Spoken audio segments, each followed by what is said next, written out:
आप लोग शानदार रहे होंगे, मस्त रहे होंगे, जिंदाबाद रहे होंगे, जबरदस्त रहे होंगे। क्या भाई आप लोग शानदार रहे होंगे, जबरदस्त रहे होंगे, जिंदाबाद भी रहे होंगे। आप लोगों को यश के ग्रुप में दिल खोलकर स्वागत है। यश के ग्रुप में भाई आप लोगों का दिल खोलकर स्वागत है। एक बार आप लोगों से हाथ जोड़कर निवेदन है कि एसके ग्रुप का वीडियो जमकर शेयर कीजिए, जमकर लाइक कीजिए। क्या भाई आज का मोटिवेशनल आपको संघर्ष क्यों ले जाएगा। हाँ भाई ये बात, आप लोग वीडियो देखने से पहले लाइक सब्सक्राइब शेयर करना ना भूलें, बेल वाली आइकन घंटी दबाना ना भूलें। आज का मोटिवेशनल आपको संघर्ष क्यों ले जाएगा। ख्वाहिशें बड़े हैं, यानी ख्वाहिशें भले ही छोटी सी हो लेकिन उन्हें पूरा करने के लिए मन जिद्दी होना चाहिए। ख्वाहिशें भले ही छोटी सी हो लेकिन उन्हें पूरा करने के लिए मन जिद्दी होना चाहिए। क्या भाई तुम चाहे जो काम करिए भाई तुम्हें उसे जिद्दी बनना होगा, तुम्हें जिद्दी बनना होगा। मंजिल मिले या ना मिले ये मुकद्दर की बात है, हम मेहनत भी ना करें ये गलत बात है। क्या भाई तुम्हें अगर मेहनत नहीं कर रहे हो ये गलत बात है भाई, तुम्हें सारा जान लगा देना है, दिन रात एक कर देना है, दिन रात एक कर देना है। अगर वर्दी का सपना है भाई, अगर वर्दी का सपना है तुम रात दिन एक कर दीजिए, इतना मेहनत कर दीजिए भाई कि खामोशी से, इतनी मेहनत कर दीजिए भाई कि खामोशी क्या है शोर मचा दे। क्या भाई आपकी सफलता चिल्ला चिल्ला कर बोलेगी, आपकी सफलता चिल्ला चिल्ला कर बोलेगी कि क्या है बहुत मेहनत किया है, क्या है बहुत मेहनत किया है। अगर तुम्हारे अंदर रगों में खून नहीं जुनून होना चाहिए, तुम्हारे रगों में खून नहीं जुनून होना चाहिए भाई। जाके सितारों से बोल दो, जिन्हें जिन्हें भाई, जिन्हें जिन्हें वर्दी का सपना है, जिन्हें जिन्हें वर्दी का सपना है जाके बोल दो, जाके बोल दो कि इतना उन सितारों के जाके बोल दो कि इतना गुमान ना करे, चंद रातों जाकर कंधे का गुलाम बना दूंगा। क्या भाई उन सितारों से जाके कह दो कि इतना गुमान ना करे, चंद रातों जाकर कंधों का गुलाम बना दूंगा। भाई तुम्हें खुद गुलाम बनाना होगा, तुम्हें वक्त को अपना गुलाम बनाना होगा, तभी भाई आप सफल होंगे। यहाँ पे देखिए आज का सवाल क्या कह रहा है, एक कॉलेज में क्या कह रहा है भाई, एक कॉलेज में लड़कों का लड़कियों का अनुपात 7:8 है। लड़कों और लड़कियों की संख्या में प्रतिशत वृद्धि क्रमशः 20% और 10% है। तो नया अनुपात क्या होगा भाई, लड़के और लड़कियों का क्या पूछा है, अनुपात पूछा है। इधर देखिए हमने एक तरफ क्या लिखा भाई बॉयज, एक तरफ क्या लिखा गर्ल्स, यानी क्या है लड़के और लड़कियों का अनुपात कितना दिया 7:8। तो यहाँ पे क्या लिखना 7, यहाँ पे कितना लिखा भाई 8, कितना लिखा 7:8। इधर देखिए भाई क्या कह रहा है, लड़कों और लड़कियों में कितना वृद्धि हो रहा है भाई 20% और कितना हो रहा है 10%। जब भाई अगर वृद्धि होगा 100 में हमें जोड़ना होगा, जब वृद्धि होगा भाई 100 में जोड़ना होगा, जब कमी होगा हमें 100 में घटाना होगा। यहाँ पे देखिए वृद्धि कह रहा है ना, जब वृद्धि कह रहा है 100 में 20 जोड़ेंगे कितना हो जाएगा 120, 100 में 20 जोड़ेंगे कितना हो जाएगा भाई 120। फिर अगर 10% की वृद्धि हो रहा है 100 में 10 जोड़ेंगे कितना हो जाएगा 110। इधर देखिए इसका गुणा करेंगे बाहर से कितना हो गया 84, 840। फिर अनुपात लगा लेना है भाई 11 पर 8 बार कितना आ गया 88 यानी 800। अब यहाँ पे देखिए 0 से 0 कैंसिल हो रहा है, 4 से दोनों संख्या कट रहा है ना भाई, 4 दूनिया 8, 4 एकन्नम 4, 4 दूनिया 8, 4 दूनिया 8। यही तो अनुपात पूछा है, नया अनुपात कितना आ गया 21 अनुपात कितना आ गया भाई 22, कितना आ गया भाई 22 आ गया। यही तो हमारा पूछा है, कितना आसान है भाई, कितना आसान है, यही सारे पे पूछता है भाई, चुटकियों में आंसर आएगा। अब यहाँ पे देखिए हमने क्या लिखा है, कॉलेज में लड़कों और लड़कियों का अनुपात, एक तरफ बॉयज लिखा, एक तरफ गर्ल्स लिखा। बॉय मतलब होता है लड़की, यहाँ पे बी मतलब होता है बॉय, बॉय मतलब लड़का, यानी यहाँ पे जी है, गर्ल मतलब क्या होता है भाई लड़की। अब यहाँ पे देखिए इसका अनुपात कितना दिया 7:8, यानी बॉय के सामने 7, गर्ल्स के सामने 8। अब यहाँ पे देखिए क्या कह रहा है, 20% वृद्धि हो रहा है, 10% वृद्धि हो रहा है, यानी बॉयज में कितना वृद्धि हो रहा है 20%, गर्ल्स में कितना हो रहा है 10%। हमने क्या लिखा भाई, हमने जब बताया जब वृद्धि होगा 100 में हमें जोड़ना होगा, 100 में 20 जोड़ेंगे कितना हो जाएगा 120। फिर अनुपात लगाया, क्या लगाया भाई अनुपात लगाया, फिर यहाँ पे देखिए 8 उतारा है। अब यहाँ पे देखिए 10% वृद्धि हो रहा है ना, हम क्या किया यहाँ पे 100 में 10 जोड़ेंगे 110। अगर यही कहता 20% और 10% की कमी तो हम 80 और 90 लिखते। कितना 80 और 90, जब वृद्धि हो रहा है भाई क्या करना है 100 में जोड़ लेना है। 12 सते 84, 840 आ गया भाई, 1188 यानी 110 में 8 से गुणा करेंगे कितना आ गया 880। यहाँ पे अनुपात में भाई 0 से पहले 0 काटा। अब यहाँ पे देखिए ये भी 4 से कट रहा है, ये भी 4 से कट रहा है, 4 दूनी 8, 4 एकन्नम 4, 4 दूनी 8, 4 दूनी 8, यहाँ भाई 21 बचा और यहाँ पे कितना बचा 22। बॉयज का कितना आ गया भाई 21 और गर्ल्स का कितना आ गया 22। इसका अनुपात पूछ रहा है कितना आ गया 21:22। कितना आ गया भाई 21:22। भाई मैं बगल हो जा रहा हूं, आप लोग सवाल उतार लीजिए या 60 स्कैन कर लीजिए, सारे सवाल इंपॉर्टेंट है। यहां पे देखिए भाई अगला सवाल क्या कह रहा है, 5 और 13 के बीच, 5 और 13 के बीच सभी सम संख्याओं का औसत बताना है। क्या बताना है भाई, सभी सम संख्याओं का औसत बताइए। यहां पे देखिए भाई एक सवाल आप फिर से पढ़िए, मैं यहाँ एक बार सवाल को फिर से रिपीट कर रहा हूं। 5 और 13 के बीच, 5 और 13 के बीच सभी सम संख्याओं का औसत पूछा है भाई। जब भी औसत पूछेगा फार्मूला क्या लगाना है भाई, प्रथम पद प्लस अंतिम पद बटे 2। अब यहां पे देखिए क्या कह रहा है, 5 और 13, 5 और 13 के बीच क्या पूछा है भाई, सम संख्या पूछा है। पहले में क्या लिखना है, सम संख्या लिखना है। 5 और 13 के बीच सम कह रहा है भाई तो हम सम लिखते हैं। अगर यहाँ पे विषम कहता तो हम विषम लिखते हैं। अगर कहता 5 और 13 तक के सभी संख्याओं का औसत, तब भी हम क्या 5 से 13 तक पूरा अंक लिखते हैं। यहाँ पे सवाल एग्जामिनर क्या पूछा है भाई, सवाल क्या पूछा है, सम संख्या का औसत बताना है।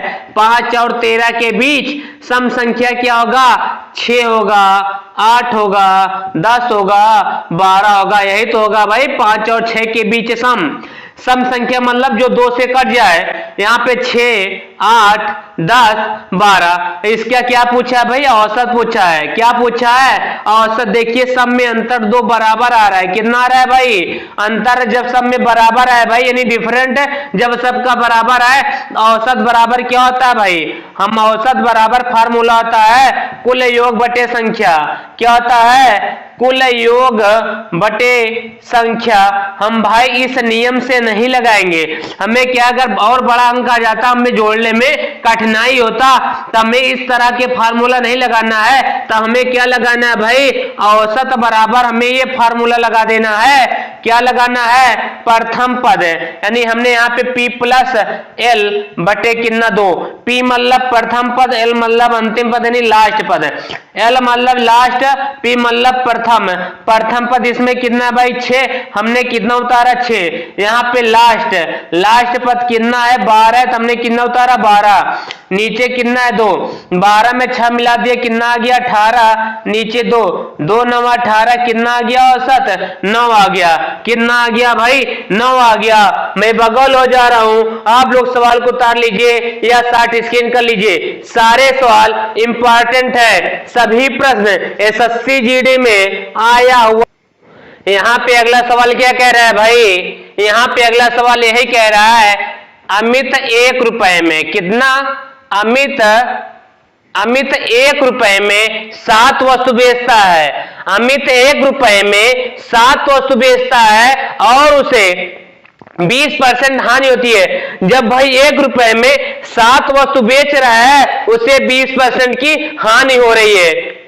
उसके बाद क्या कह रहा है, 40% लाभ प्राप्त करने के लिए, 40% लाभ प्राप्त करने के लिए वह 1 रुपए में कितनी वस्तु बेचना चाहिए, यही पूछ रहा है। अमित ने 1 रुपए में 1 रुपए में जब 7 वस्तु बेच रहा है उसे 20% की हानि प्राप्त हो रही है, और जब उसे 40% लाभ पर बेच रहा है, यानी जब 40% लाभ प्राप्त करने के लिए 1 रुपए में कितनी वस्तु बेचेगा, यानी कितना भी 1 रुपए में कितनी वस्तु बेचना चाहिए। अब यहां पर देखिए 1 रुपए में 7 वस्तु बेच रहा है, कितना कह रहा है 1 रुपए में 7 वस्तु बेच रहा है, हमने कितना लिखा 1/7। अब यहां पे अनुपात लगा ले रहा हूं, कितना भाई अनुपात, जब 1 रुपए में 7 वस्तु बेच रहा है 20% की हानि हो रही है ना भाई, जब हानि होगा हमने बताया है 100 में घटाकर लिखना है, 100 में जब 20%,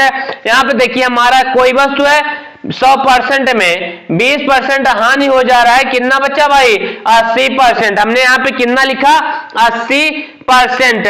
अब यहाँ पे देखिए हमने समानुपात लगाया, अब समानुपात का चिन्ह लगाया। अब ये देखिए क्या कह रहा है 1 रुपए में कितने वस्तु बेचे, 1 रुपए में कितने वस्तु बेचे, हमने लिखा 1 रुपए में x वस्तु। आप यहाँ पे ये भी मान सकते हो भाई, कुछ भी मान सकते हो भाई, हमने यहाँ पे 1/x लिखा। अब यहाँ पे क्या लगाया अनुपात, क्या लगाया भाई अनुपात, जब 1 रुपए में कितना रहा 1 रुपए में कितना वस्तु बेचे। अब यह कह रहा है 40% लाभ प्राप्त करने के लिए लाभ हो रहा है ना भाई, हमने यहाँ पे कितना लिखा 140। 140 कैसे है भाई, हमने यहाँ पे कितना था कोई 100% वस्तु होगा। अब यहाँ पे देखिए 40% जब लाभ हो रहा है 100 में 40 जोड़ेंगे कितना हो जाएगा 140। आप लोगों ने पढ़ा है ना अनुपात समानुपात में y पद बराबर होता है आंतरिक पद, y पद का गुणनफल बराबर आंतरिक गुणनफल। यहाँ पे फार्मूला आपको लिख दे रहा हूं भाई, यहाँ पे आपको फार्मूला लिख दे रहा हूं, होता है y पदों का गुणनफल, y पदों का गुणनफल बराबर होता है आंतरिक, क्या होता है आंतरिक पदों का गुणनफल, आंतरिक पदों का गुणनफल। अब यहाँ पे देखिए y पद हमारा कितना भाई 1/7 और कितना 140, हमने कितना लिखा है 1/7 गुणते 140 बराबर आंतरिक, यही तो हमारे बीच में है आंतरिक मतलब बीच, यानी हमारा कितना हो जाएगा 80 गुणते 1 कितना हो जाएगा x हो जाएगा। अब यहाँ पे देखिए कट रहा है 7 एकन्नम 7, 7 दुनैया 14, 20 बार में कटा तो कितना आ गया यहाँ पे 20 एकन्नम 20, यहाँ पे कितना बच्चा 80 एकन्नम 80, नीचे कितना बच्चा भाई x। अब यहाँ पे देखिए कट रहा है 20 एकन्नम 20, 20 चौक 80, यहाँ पे 1 बच्चा, ऊपर 4 बच्चा, नीचे कितना बच्चा x। अब इसके नीचे कुल 1 बच्चा है, क्रॉस गुणा कर लेना है, x एकन्नम कितना हो जाएगा x, 4 एकन्नम कितना हो जाएगा भाई 4 वस्तु। 1 रुपए में कितने वस्तु बेचना चाहिए 4 वस्तु बेचना चाहिए। भाई मैं बगल हो जा रहा हूं, आप लोग सवाल उतार लीजिए या शार्ट स्क्रीन कर लीजिए, सारे सवाल इंपॉर्टेंट है। यहाँ पे भाई देखिए सवाल क्या कह रहा है 16 प्लस, यहाँ पे क्या कह रहा है 16 प्लस 6 रूट में 7 का वर्गमूल ज्ञात कीजिए। भाई आप लोगों से फिर एक बार कह रहा हूं भाई, हाथ जोड़कर निवेदन है कि आप लोग एसके ग्रुप का वीडियो जमकर शेयर कीजिए। भाई आप लोग शेयर नहीं करते, आप लोग एसके सर का वीडियो आप लोग शेयर नहीं करते, सोचते हैं कि एसके सर का फायदा हो जाएगा, हमारा फायदा नहीं आपका फायदा होगा, आपका फायदा होगा। वैसे भाई तुम लोग मेरे प्रिय छात्र छात्रा हो, जब तक तोड़ेंगे नहीं तब तक छोड़ेंगे नहीं। हम किस्मत के गुलाम नहीं, हम हौसलों के गुलाम हैं, हम हौसलों के नवाब हैं, हम पैरों से नहीं हम हौसलों से उड़ा करते हैं। यहाँ पे देखिए क्या कह रहा है भाई, यहाँ पे इसका पूछ रहा है 16 प्लस 6 रूट में 7 का वर्गमूल ज्ञात कीजिए। क्या ज्ञात करना है भाई, वर्गमूल ज्ञात करना है। हमने यहाँ पे कितना उतारा रूट में, यहाँ पे कितना है 16 प्लस कितना है 6 रूट में 7। इधर देखिए भाई ये 16 है, इसे तोड़ेंगे कितना आएगा 9 प्लस 7, तभी तो 16 होगा। 9 7 कितना होता है 16 प्लस ये कितना है भाई 6 है, 2 जोड़ते हम 3 कर सकते हैं, फिर जोड़ते यहाँ पे कितना है रूट में 7 है, रूट में 7 यही उतारना है। यहाँ पे देखिए पहले से में क्या उतारना है, रूट के अंदर वर्गमूल के अंदर उतारना है। अब यहाँ पे देखिए 16 16 प्लस है प्लस 6 6 रूट में 7 है 7, 16 है तोड़ा है 9 7 कितना होता है 16 प्लस है प्लस 6 है 2 गुणते 3 तभी तो 6 होगा, रूट में 7 है 7। इधर देखिए भाई यहाँ पे 3 9 है, हम 3 का वर्ग कर लीजिए, फिर प्लस यहाँ पे 7 है भाई रूट का यानी रूट 7 का वर्ग कर लीजिए, प्लस ये कितना है 2 गुणते 3 गुणते कितना है भाई रूट में 7। अब यहाँ पे देखिए ए स्क्वायर प्लस बी यानी ए प्लस बी का होल स्क्वायर, ये फार्मूला बना है ना भाई, ए प्लस बी का whole square, A square plus B square plus कितना 2ab, यही तो बच्चा है A square plus B square, ये 2 है, अब इसे ए मान लेना है, इसे क्या मान लेना है भाई बी, यही तो से हमारा आ रहा है, यानी A square plus B square plus 2ab। हमारा ये किसका फार्मूला बन गया भाई, यहाँ पे 3 प्लस रूट 7 का होल स्क्वायर, ये देखिए रूट के अंदर है और ऊपर वर्ग है भाई, ये हमारा क्या होगा रूट के बाहर हो जाएगा 3 प्लस रूट में 7। अब यहाँ पे कुछ भाई नहीं समझ पाएंगे ये कैसे बाहर आ गया, इधर देखिए हमारा रूट में है ना 3 प्लस 7 यानी रूट 7 का होल स्क्वायर, ये भाई यहाँ पे 2 बार है, इसे 2 बार लिख लीजिए, 3 प्लस रूट में 7, फिर यहाँ पे कितना है 3 प्लस रूट में 7। यहाँ पे देखिए इसका जोड़ा बना है ना भाई, इस दोनों का जोड़ा बना है तो हमारा क्या हो जाएगा बाहर हो जाएगा, क्या हो जाएगा बाहर हो जाएगा। जैसे 5 में अगर 5 से गुणा कीजिए, देखिए 5 5 मिल रहा है, 5 बाहर हो जाएगी, क्यों 5 25 25 किसका वर्ग है 5 का। यहाँ पे देखिए हमारा आंसर क्या हो जाएगा, यहाँ पे 3 प्लस रूट में 7, ये हमारा क्या हो जाएगा भाई आंसर हो जाएगा। मैं बगल हो जा रहा हूं, आप लोग उतार लीजिए, प्रेम से उतारिए भाई, आराम से उतारिए। यहाँ पे देखिए सवाल क्या कह रहा है भाई, एक व्यक्ति 3 किलोमीटर प्रति घंटे की गति से 9 किलोमीटर, फिर 5 किलोमीटर प्रति घंटे की गति से 15 किलोमीटर और 10 किलोमीटर प्रति घंटे की गति से 30 किलोमीटर तय करता है, तो संपूर्ण दूरी तय करने में व्यक्ति की औसत गति ज्ञात करना है। क्या ज्ञात करना है भाई, औसत गति ज्ञात करना है। यहाँ पे देखिए क्या कह रहा है, एक व्यक्ति, हमने यहाँ पे क्या लगाया 3, एक व्यक्ति है, कितनी दूरी जा रहा है भाई 3 दूरी। अब यहाँ पे देखिए एक व्यक्ति 3 किलोमीटर की दूरी कितना जा रहा है 9 किलोमीटर की दूरी कितने घंटे में जा रहा है 3, हमने यहाँ पे 9 किलोमीटर लिखा, कितने घंटे में जा रहा है भाई 3 किलोमीटर प्रति घंटे की रफ्तार से जा रहा है। कितना जा रहा है 3 किलोमीटर यानी 3 किलोमीटर प्रति घंटे में 9 किलोमीटर जा रहा है, उसके बाद 5 किलोमीटर प्रति घंटा, कितने में 15 किलोमीटर प्रति घंटा, यानी 15 किलोमीटर कितने में जा रहा है 5 किलोमीटर प्रति घंटा। यहाँ पे कितना लिखा 5 किलोमीटर प्रति घंटा।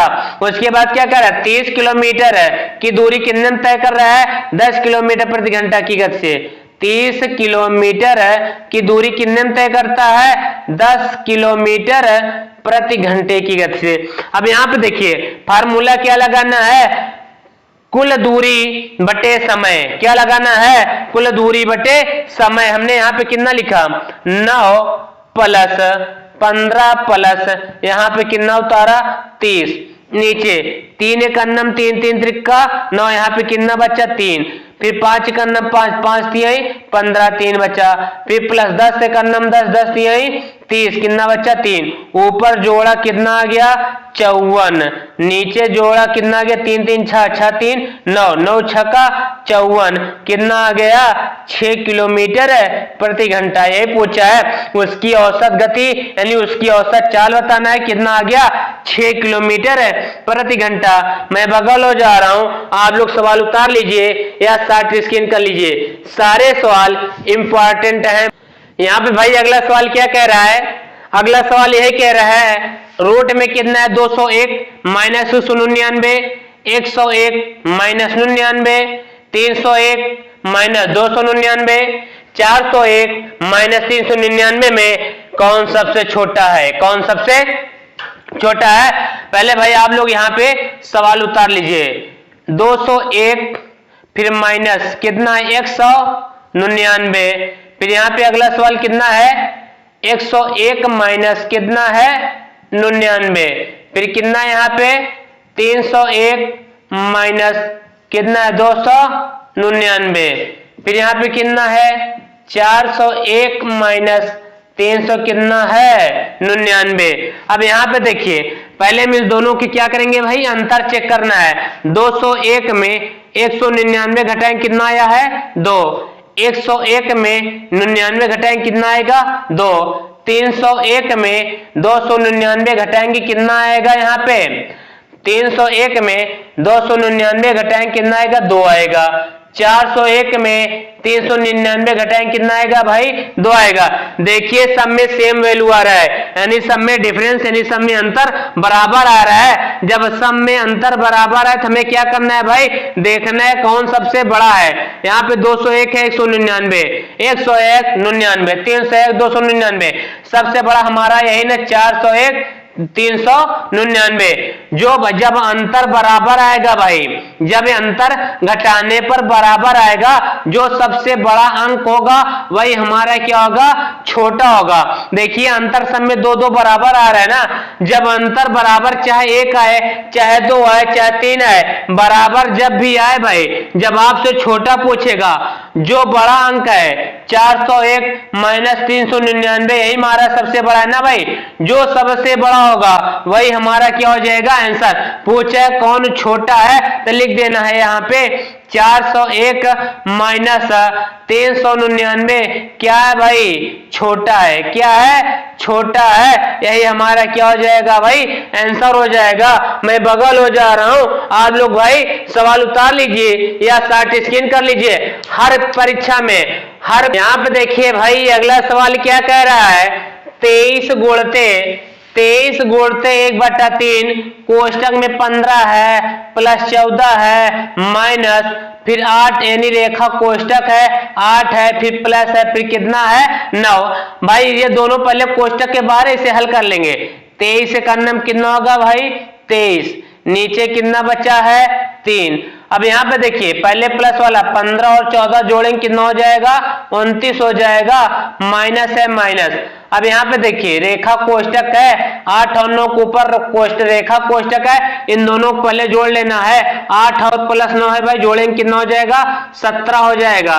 23 बटे कितना उतारा 3 गुणते कितना है यहाँ पे 29, 29 में अगर 17 घटा देंगे कितना आएगा, अगर 29 में 17 घटाएंगे कितना आएगा 12 आएगा। कितना आएगा 12 आएगा। 3 एक 3, 3 चौक 12, यहाँ पे 23 बचा और यहाँ पे 4, 23 चौका कितना होता है भाई 92। कितना होता है 23 चौका 92, ये हमारा क्या हो जाएगा भाई आंसर हो जाएगा। मैं बगल हो जा रहा हूं, तो आप लोग सवाल उतार लीजिए या शॉर्ट स्क्रीन कर लीजिए। यहां पे देखिए अगला सवाल क्या कह रहा है भाई, 100 के अभाज्य 100 के अभाज्य गुणनखंडों की कुल संख्या ज्ञात कीजिए। दूसरा क्या पूछा है, गुणनखंडों की कुल संख्या पूछा है। भाई इसमें 2 सवाल पूछ रहा है, एग्जामिनर या तो ये वाला पूछेगा या तो ये पूछेगा, या तो पूछेगा अभाज्य गुणनखंडों की कुल संख्या ज्ञात कीजिए या पूछेगा गुणनखंडों की कुल संख्या ज्ञात कीजिए। यहाँ पे देखिए यहाँ पे 100 है भाई, हमने क्या उतारा पहले 100 के तोड़ेंगे 2 से, 2 काटेंगे 2 पंजे 10, 50 आया। 2 से काटेंगे 25 आया, फिर 5 काटा 5 25। तो मैं यहाँ पे पहला क्वेश्चन ये वाला लगा रहा हूं, अभाज्य गुणनखंडों की कुल संख्या पूछा है। यहाँ पे देखिए 2 घात यानी 2 कितनी बार है भाई 2 बार, 2 घात 2 लगा दीजिए, फिर गुणते